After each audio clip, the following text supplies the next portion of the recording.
and here's Eric.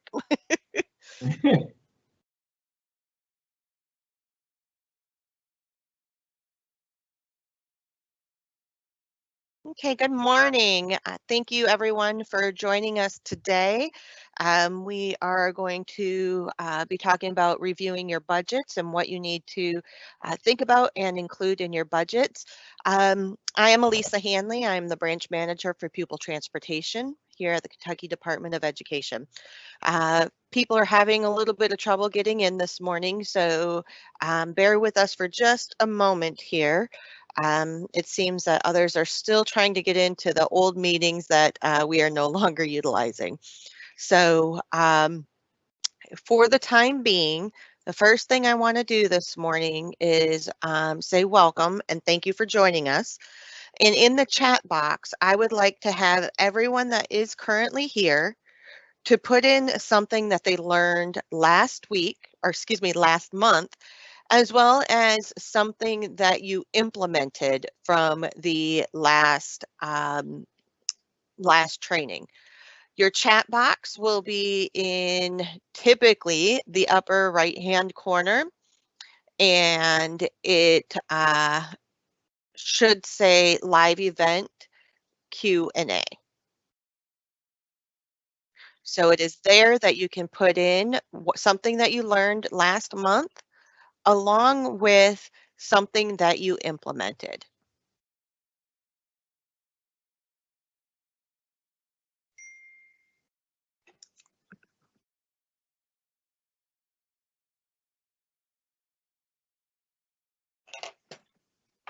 Okay.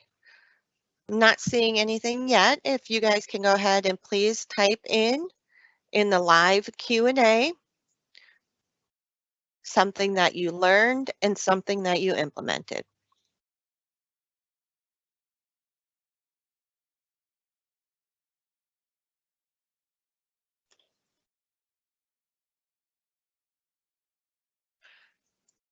In addition, I am going to put in the web link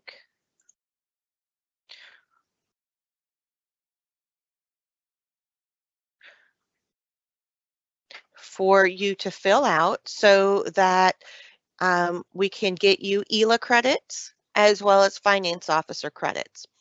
Only those who fill out the survey will receive ELA and finance officer credits. That's the only way that we know that you are attending this class.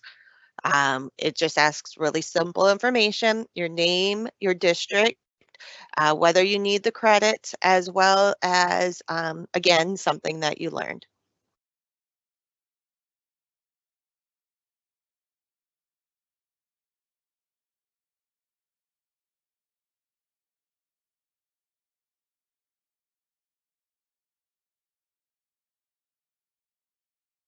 Okay.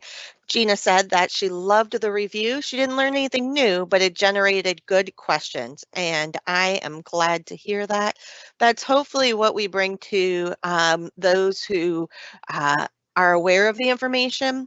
And, you know, generating those questions helps to make sure that you're actually implementing the processes correctly, or for a new director, you know, bringing in new knowledge for you.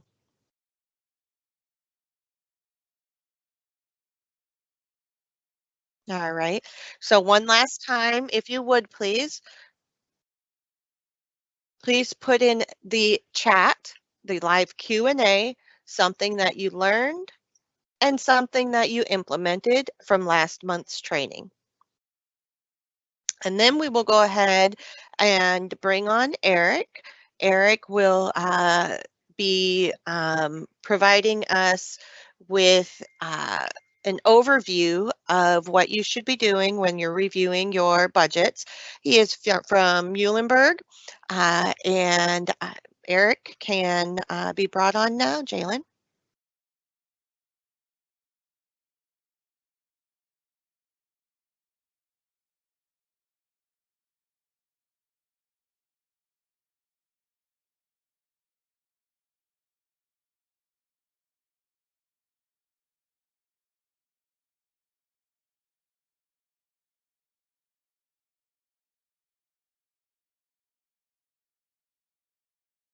Okay, Eric, I think you're on. All right. Good morning. I'm going to pull up share my screen here and get it started.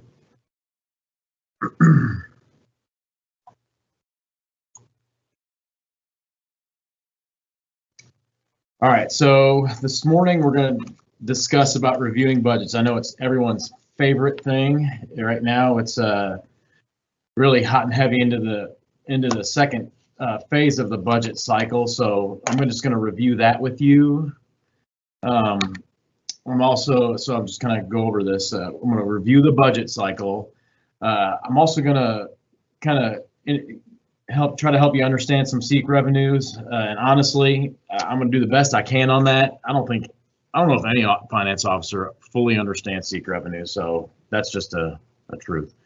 And then I'm going to try to help your finance officer. You help your finance officer predict the expenses that you'll have in the coming years. So there's several ways that you can do that, and it's a tremendous help, especially when I have the conversations with our transportation director and our maintenance director about these things. So the budget cycle, when and what goes on and when do these occur? So the budget cycle occurs in three phases. There's the draft budget, the tentative budget, and the working budget.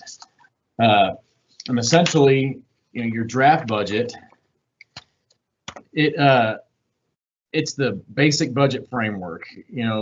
Basically it's if I were to equate it to building a house, you've laid the foundation out and you are just framing the 2x4s on the outside and putting up your walls. And it focuses mainly on your general fund. And so that's when we start laying out the basics. And quite often I try to have my conversations between the draft budget and the tentative budget. So the tentative budget is what we're in right now. And that gets passed in May.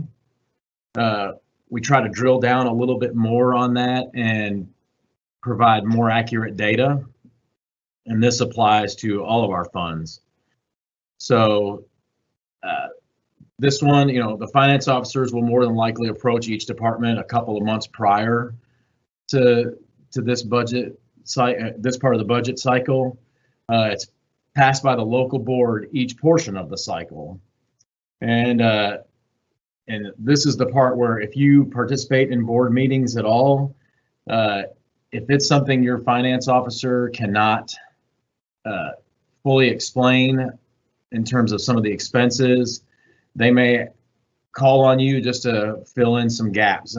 Quite often I do that with our transportation director and maintenance director for the buses. And I really enjoy having those folks, our Kim and Tim, who are our guys here in Muhlenberg County. They help me out frequently, and I really appreciate it. And I do know a lot of the finance officers in the state do appreciate that significantly. So then the last portion of the budget cycle is the working budget. This is the one where you've actually started operating on some of the budget a little bit. But this gets passed in September. It's your finalized budget. And so really at that point, you hopefully have had everything that you want to, any changes that you have needed to make, any purchases or anything that have come up from between the tentative budget and the working budget, has been put into the budget. But any future changes that are needed, they need board action. So that's something that's the budget cycle.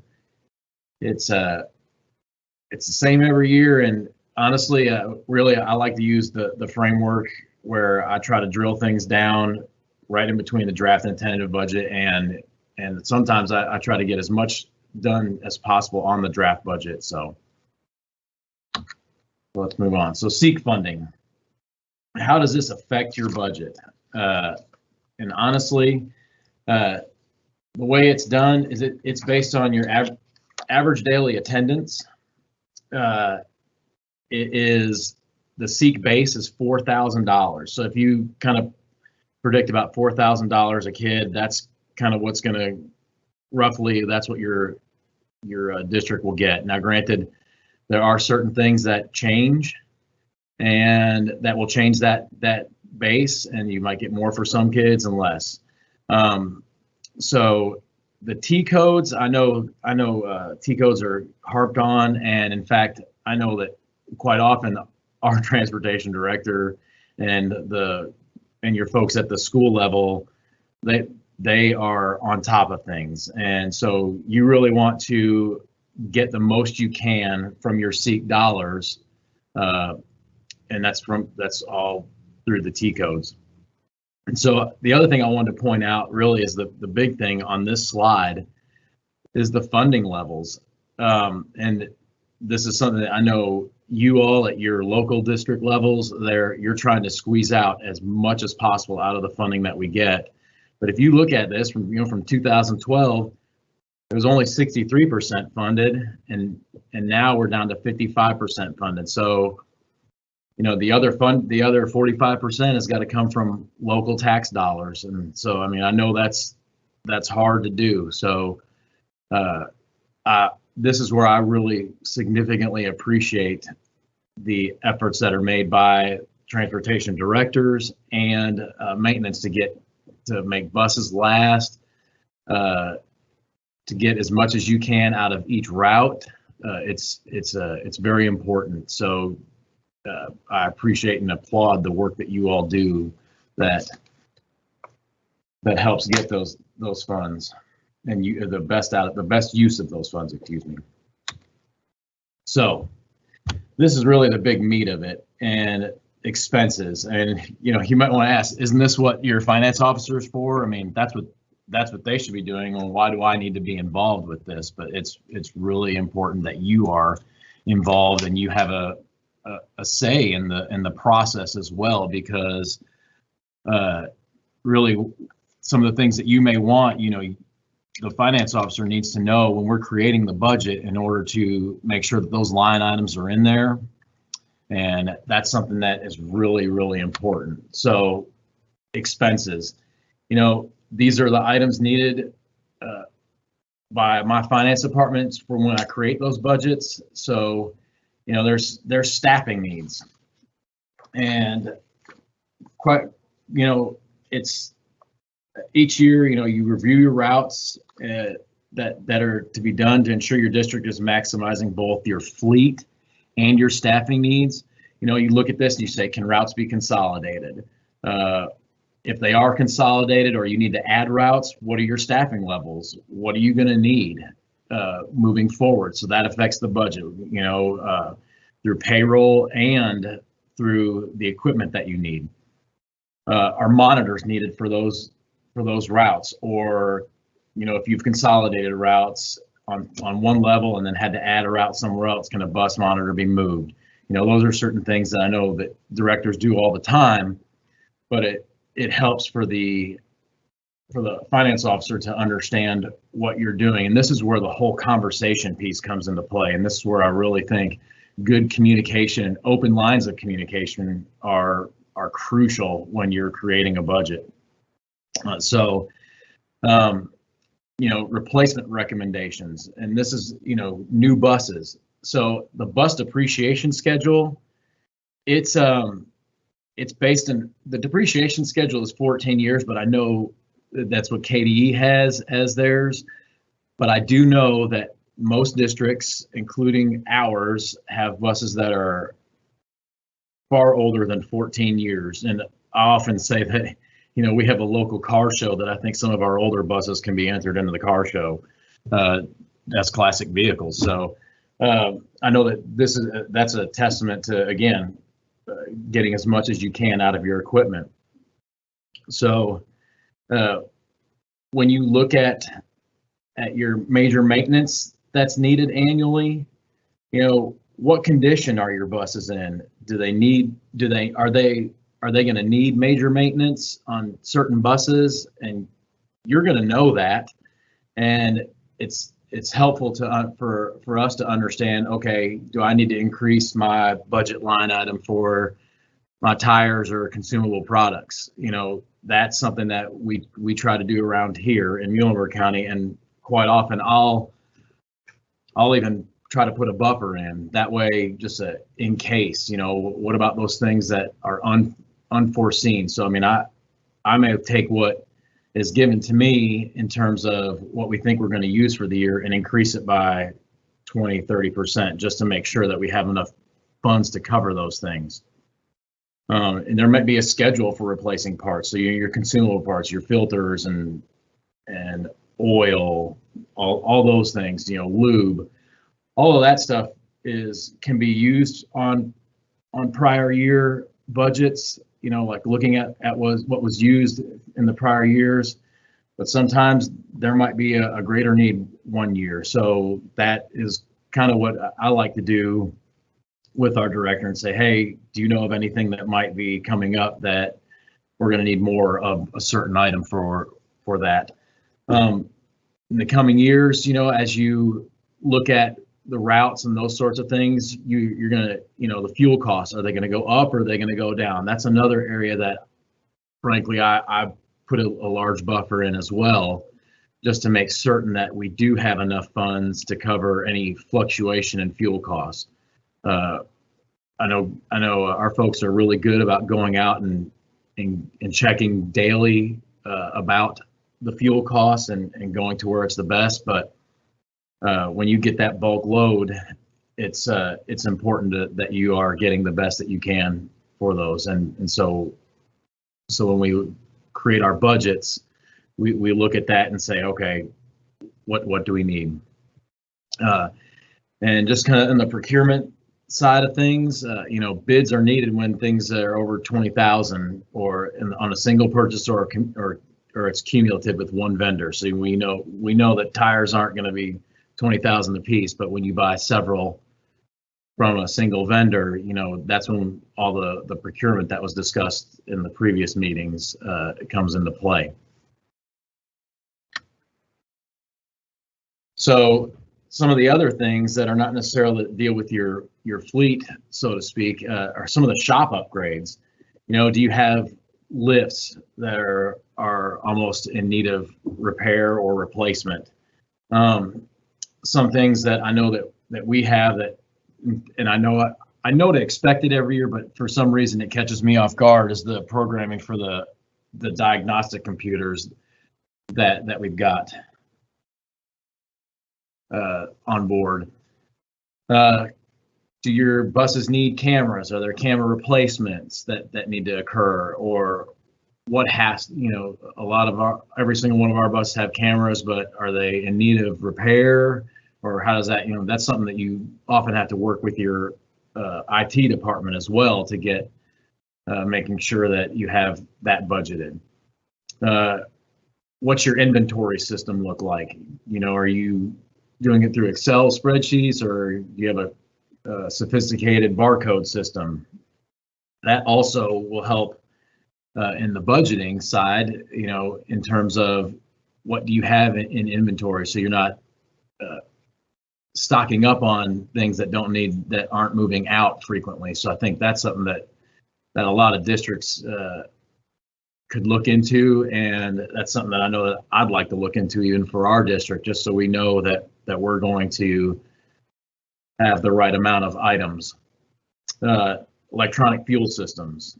So those kinds of things are important. Safety items.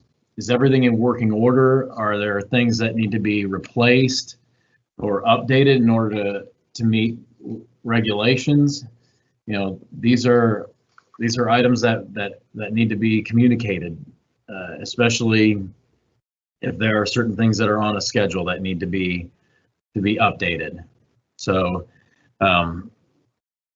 those are kind of things that we look for. So information gathering. How can you get the information that you need to help your finance officer? We can look at the past budgets or the annual financial reports, and your finance officer can pull that for you.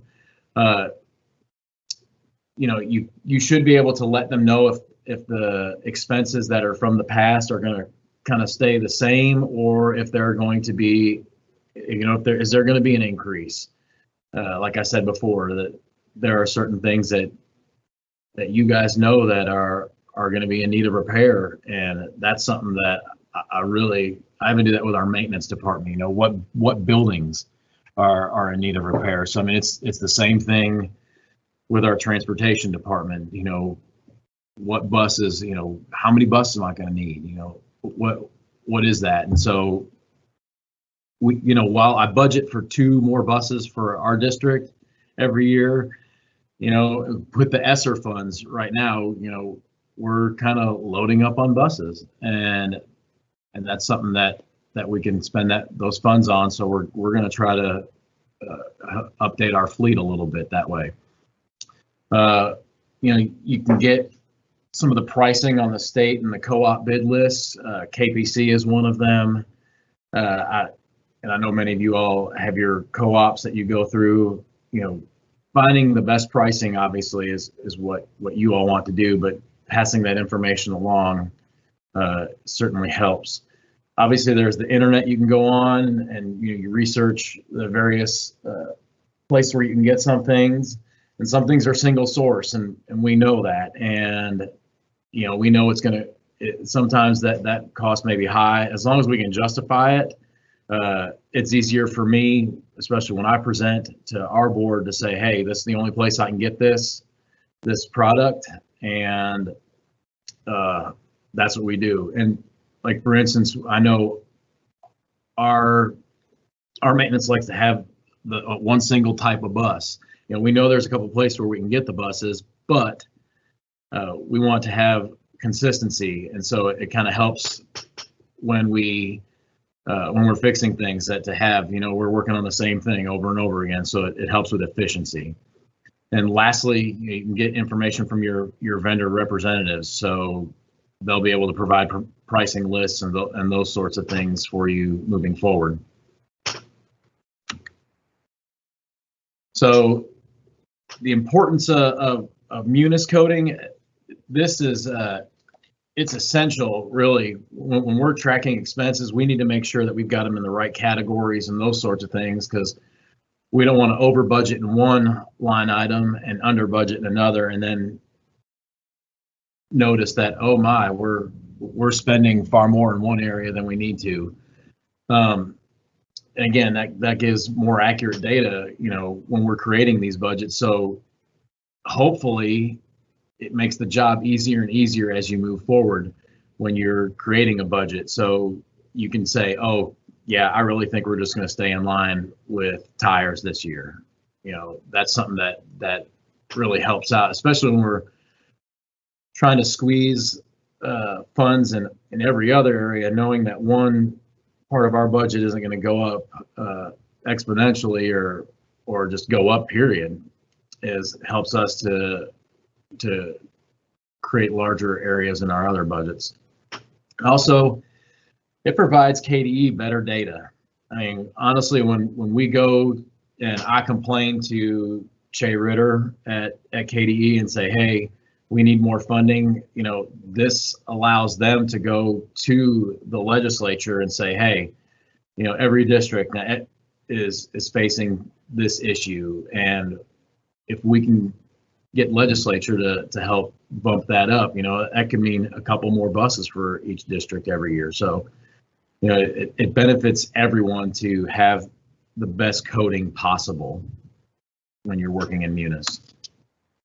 So some of the things that we don't want to forget when we're looking at this is our taxes, and these are things that your finance officer looks at, but this really ties back into staffing levels. And what we look at is saying, okay, what are the taxes going to look like? CERS rate, that rate is continually going up, and it goes up frequently. And last year it cost us an additional $200,000 in our district. So that's something that we're just trying to be very mindful of, and we ask that you also help out with. extra trips.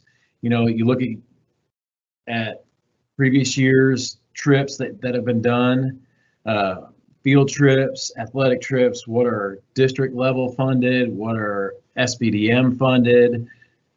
That also helps us as finance officers kind of go back to the school secretaries and say, hey, last year you took X number of field trips, make sure you budget for that this year, or do you think you're not going to have as many? So that helps us when we're trying to communicate that to at the school level. And I know a lot of you have formulas that you use and that the school level uses in terms of fuel cost per mile and that staff cost per mile, but that is so crucial when they're creating their budgets at the school level that get passed up to us. So again, we appreciate all that you guys do for that, and so thank you. And with that, are there any questions?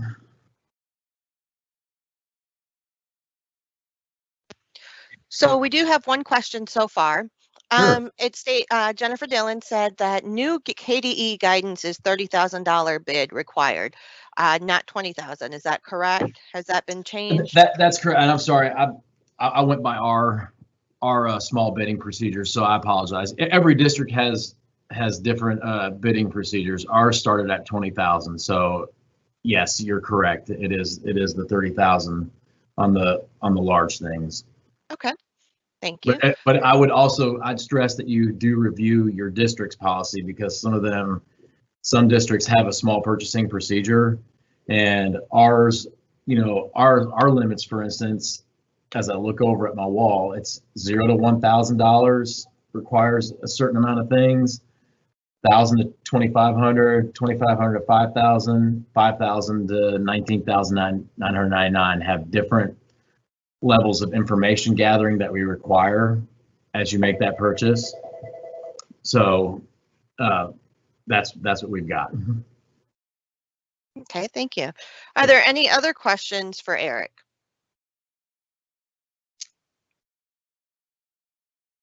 Okay. Well, as we wait for that, one thing that we've noticed here at KDE is that for extra trips and field trips, and something that we've tried to have, I guess, addressed at school districts, and I know it all comes from general funds, any extras comes from the general funds, but some of the charges that are some of the things that are being charged or lack of charging for field trips, how does Muhlenberg calculate the field trips? Is there a certain dollar amount or cent per mile that is charged?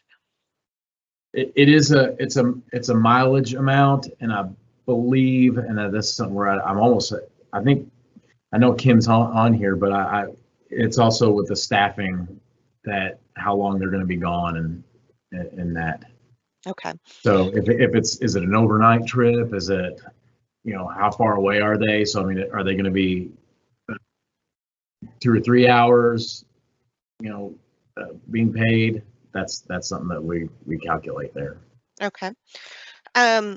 How do you, when you do your budgeting and your budget recap, how do you compare a new budget to the previous year in aspect of, if they went over the previous year, what kind of questions do you typically ask the transportation director if they exceeded their budget?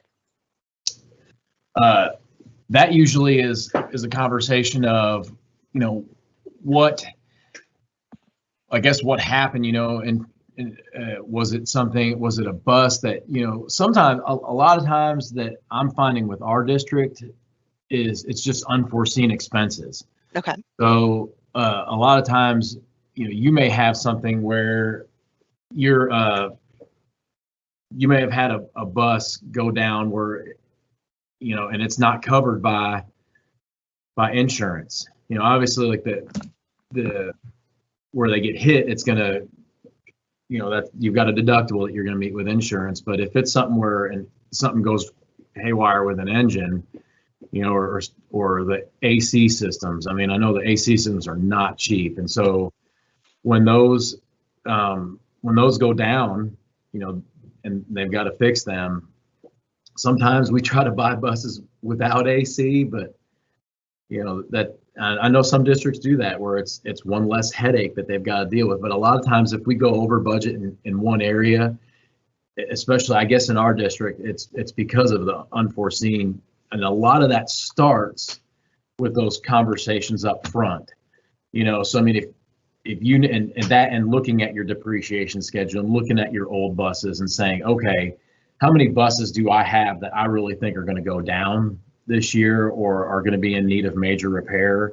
And that's an honest conversation that you should be able to have with your finance director, and your finance director should be say, okay, well, I understand that, and then that's something where I can say, well, we have budgeted X amount of dollars for new buses. Can you look at routes and those sorts of things to make sure that we're using the buses that we have as effectively as possible? But what kind of things can we do that are going to help extend the life of those older buses? Okay. So what are some of the, and I know this is just for Muhlenberg, but what are some of the expenses that you see maybe that you haven't seen in previous years, something that you guys have discussed may be coming up soon? A lot of it kind of deals with staffing and making sure that we have enough people to do some of the routes. Now I know, and this kind of went back to social distancing and those sorts of things. The first directive was that there was going to be very few kids on a bus, and then the number increased and increased. So we initially started purchasing buses based on some of those recommendations, and I know many districts thought they were going to get FEMA dollars for that. Right. We tried to submit buses for FEMA, and then FEMA said, no, we're not going to do all that. So now we're looking at what's ESSER going to do for us, and what can we get that's going to help our transportation out, because we don't want to sink one-time funds into staffing. That's going to be a reoccurring expense every year. So I mean, if it's something where, that's why we've decided, we're like, let's buy a lot of buses, and that way we have a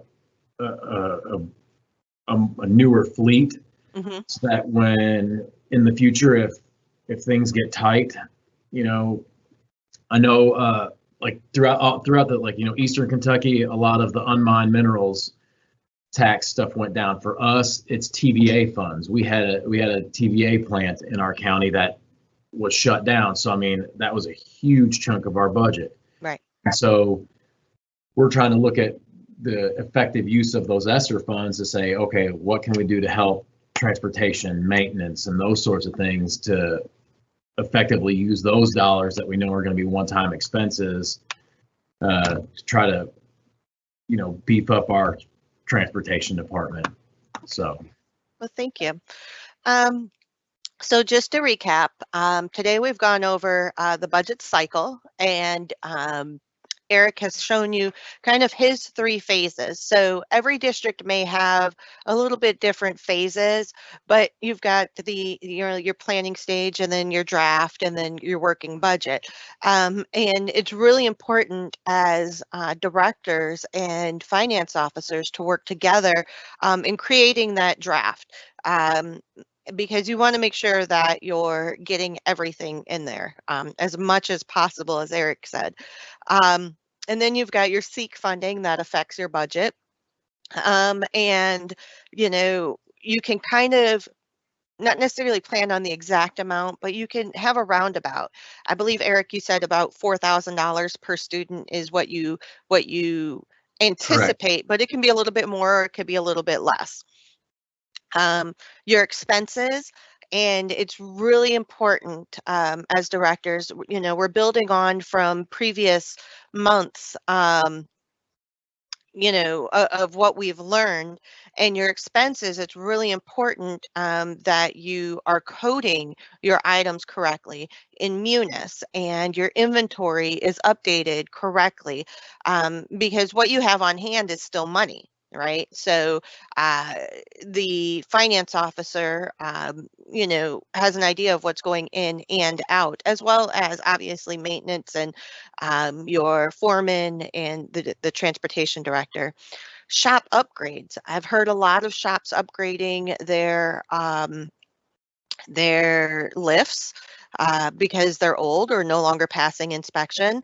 It's really important that school districts are following the OSHA requirements and the laws and the training. And one of those things is inspecting your lifts. And a lot of times the lift companies will come out and do those inspections for you. Um, the safety items, take a look at your shop. Is your shop safe? Are there things that need to be fixed? If there's things that need to be fixed, get it on the plan. You may not be able to get everything that you need immediately. Obviously, safety items are a number one priority, but there may be things that you can foresee that are going to happen and get those in your budget and Lisa, discuss those. Go ahead. I was going to mention that right there is something that a lot of times I don't think about. hmm You know, I'm thinking about when I think of transportation, I think of buses. I think of buses, bus drivers, monitors, and though and fuel costs and some of those things. But I don't quite often I don't think about the shop. It's just there, and so I don't think about the lifts. I don't think about the safety upgrades that might need to occur. So that's something that really, when you have that conversation with the finance officer, make sure that they know, hey, this is going to cost, this may cost us this much this year. So Okay, good. Um, Gathering that information, doing your homework, as much as possible, don't go with the first company that you see online. Do your homework. We're finding a lot of districts are implementing or trying to put in systems to help clean the air, cleaning COVID. But what we've also found with some of those, the newer technology, yes, great. However, some of those things aren't made for the school bus. They've never been tested on the school bus. So they're trying to sell to um, a, um, a sector that they've never even done before so that they could say, hey, now we have it on school buses. That's just one example. We found that some of those machines can't um, be in extreme temperatures, extreme cold or extreme hot. We know that our buses get really hot. We know that inside a bus it can get really cold. So just being mindful of when you're gathering your information for whatever technology or whatever item that you're using, that it can be used for the school bus. Even with your bus parts, make sure that they are OEM, approved.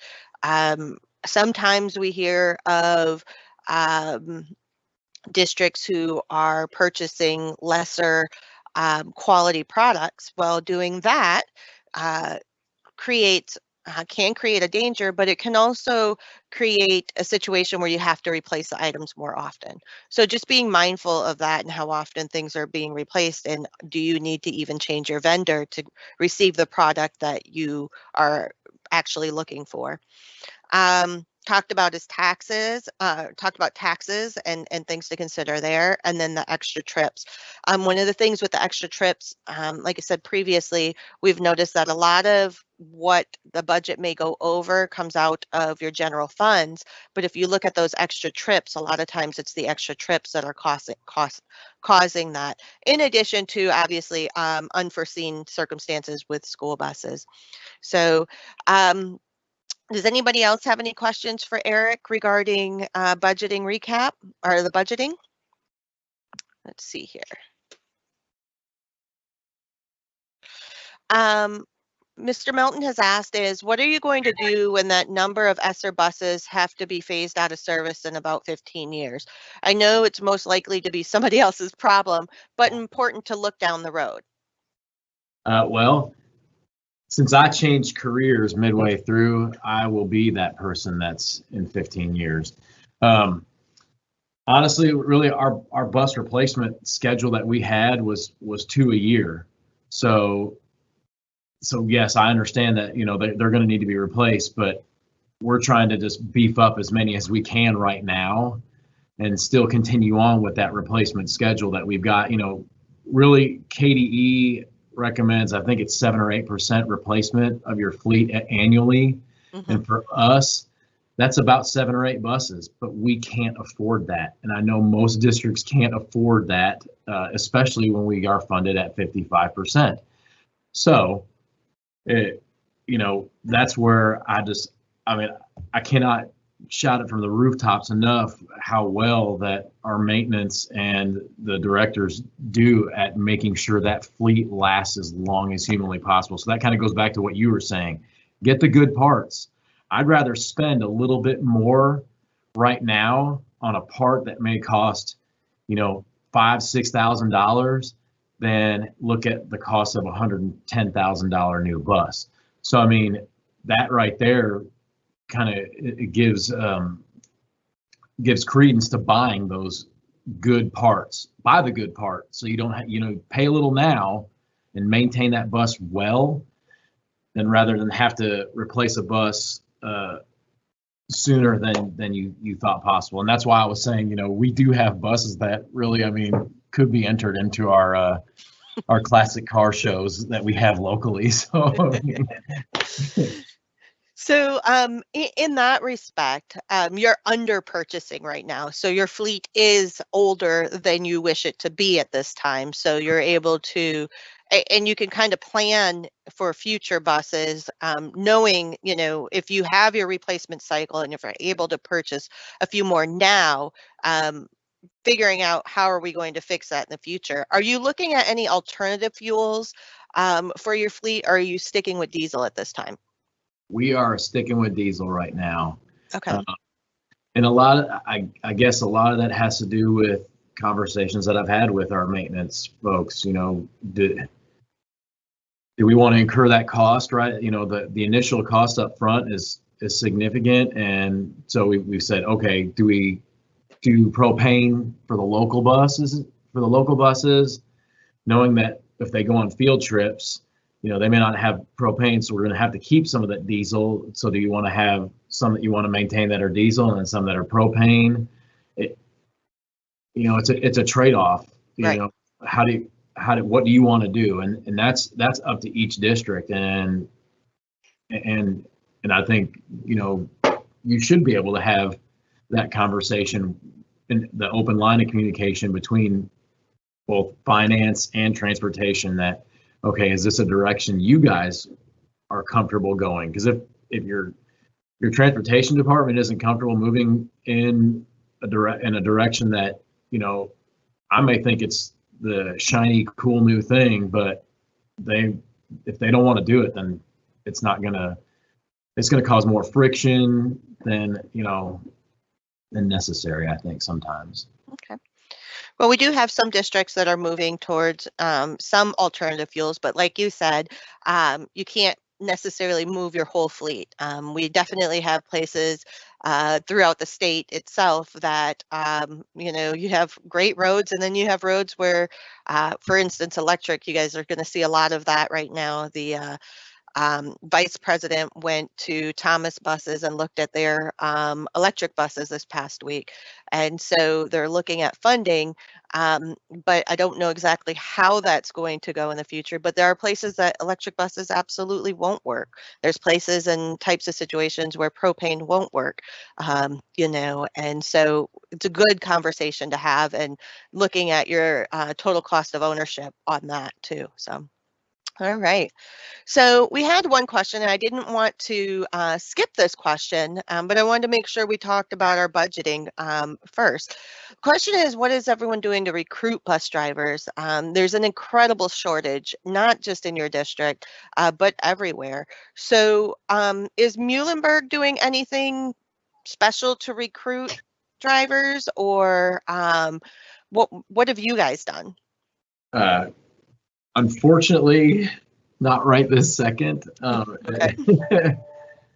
It's something I know that we're looking at. I mean, I was driving the other day and saw a $2,000 bonus sign on the side of the road about drivers.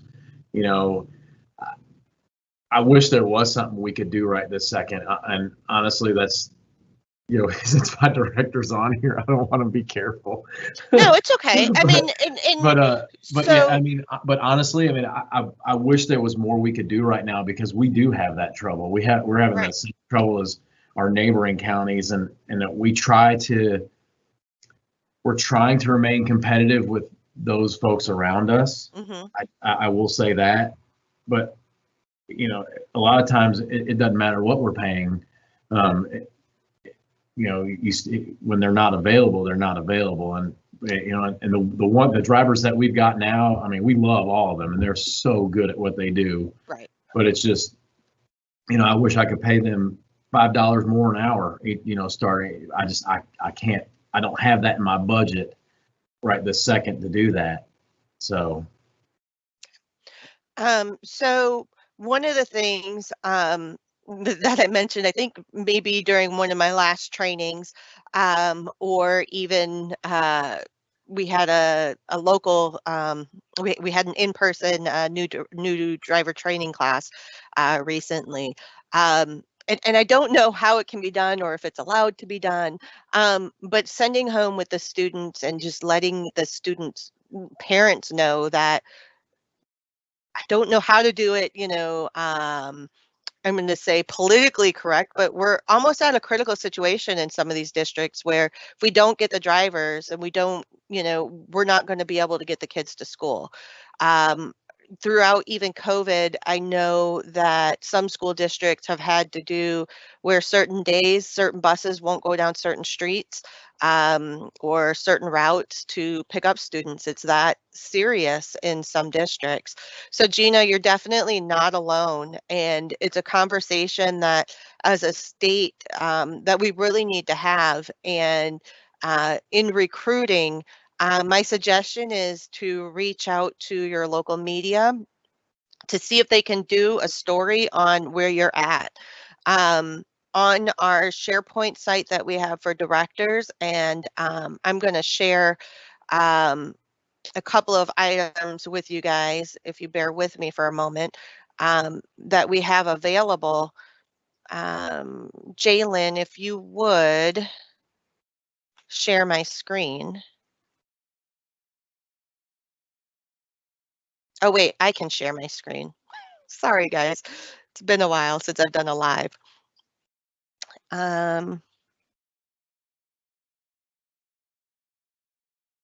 Okay. So giving our, let's see if I can move this. Can you see my screen right now where it says now hiring bus drivers? It's actually just a black screen and loading right now. Okay, that might be a problem. Okay, so, and I see where it's kind of loading right now. But we have flyers out there, pre-made flyers where you can enter in your district's information. We also have pre-made business cards that can be handed out. I don't know the ability to have, and I'm clocking, so hopefully you guys can still hear me. I don't know if your district has the ability to have any type of incentives, but maybe everything's coming up now. Maybe the ability for on the back of the card or on the corner of the card, putting somebody's bus number or initial of whose it was and seeing who's bringing in the most people that can be hired, not just bringing in people, but who can actually be hired. But so this is one of the cards. I think you might be able to see it now, and you can type in information for your district, who to contact, name, phone number, what school district is it. And we have 4 different ones available to our directors, because some districts provide training, some districts do not. We also have out there, and our directors can pull them up, flyers. These are the flyers. and I'm hoping you can see, you know, that some districts provide the training, some provide it with pay, some without pay. But basically, this can go in the window of every business that's willing to let you put it in there. You know, where can they apply and who to call and what district is it? And those are the 3 things that you can fill in, and just really handing them out anywhere. And you can even send these home with the students. Um, it's one way we can help, but really getting the word out to our communities that really getting the word out to our communities that we need the assistance. And if they don't know how short we are as a state, they're thinking that everything is going good. But again, how to politically correctly do that without making us look too bad, you know, I'm not quite sure. So, any other questions? Well, Eric, I'm going to give you 7 minutes of your day back. I really appreciate your time and effort that you put into today's communication with our directors and our finance officers.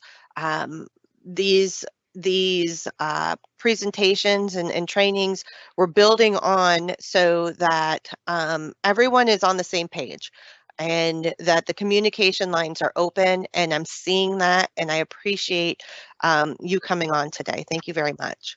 Thank you. I appreciate the opportunity. Once again, everyone, if you have not filled out the survey, I'm going to locate it really quick and put it back out there for you. This is the only way we know you attend. All right. So if you do not fill this out, you will not get credit for the class. Let's see. Mr. Melton said we did that years ago and we had to stage ours out of service to make them extend their service. Great answer and good advice. So good job, Eric. But make sure that you fill out the Survey Monkey. It lets us know who you are, whether you need ELA credits. And if you don't need ELA or finance officer credits, just let us know that you attended the class. Some of you have had problems coming in to the training in the beginning. If that is you, please take a look at your calendar to see if that's where your link was, or were you going back to the original link in the very beginning? We had to go to this style because of how many people actually were attending. So if you do not know where your problem was, please reach out to me and Jalen and we'll try and figure it out, because each month the training should be on your calendar. You shouldn't go back to an email. It should be on your calendar once you accept it. It kind of gets lost. A lot of people are look for their link and it's actually in your calendar. So if you have any questions, need some help, just reach out to us and we'll be glad to help you. Thank you so much for your attendance today. We really appreciate it and look forward to seeing you next month. Have a great day.